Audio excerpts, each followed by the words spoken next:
Hello प्यारे बच्चों, कैसे हैं आप सब लोग। आशा करती हूँ आप लोग बहुत अच्छे होंगे। हिंदी व्याकरण की कक्षा में आप सबका बहुत बहुत स्वागत है। तो बच्चों, आज का हमारा टॉपिक है पर्यायवाची शब्द। क्या पढ़ेंगे आज हम? पर्यायवाची शब्द। आपकी पुस्तक में दी गई कविता में माँ, बात शब्द अलग अलग दिए गए हैं, लेकिन ये लगभग समान शब्द हैं। इसी प्रकार कर, हाथ भी एक दूसरे के पर्याय हैं। यानी कि बच्चों, जो माँ कहो या मात कहो, अर्थ तो एक ही निकल रहा है ना। इसी तरह कर कहो या हाथ कहो, अर्थ इसका एक ही है। ऐसे ही समान अर्थ वाले शब्दों को समानार्थी या पर्यायवाची शब्द कहा जाता है। इन्हें पढ़िए। तो बच्चों, जो शब्द समान अर्थ देते हैं उन्हें समानार्थी या पर्यायवाची शब्द कहा जाता है। जैसे देखिए, गोद। तो बच्चों, गोद को हम अंक, क्रोड़ और गोदी कह सकते हैं। इसी तरह मुख, मुख को बच्चों मुखड़ा, सूरत या शक्ल।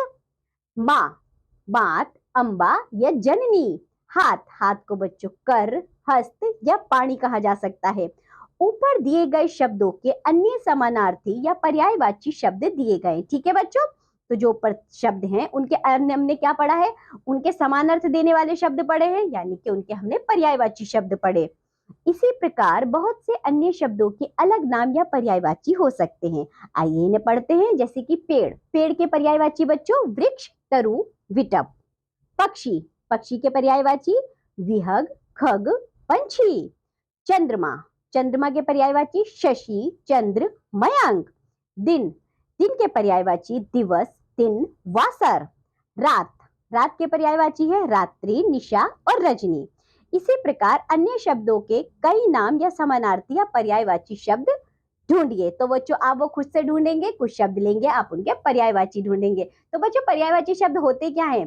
यानी कि जो शब्द समान अर्थ देते हैं उन्हें हम पर्यायवाची शब्द कहते हैं, जैसा कि हमने पढ़ा भी है।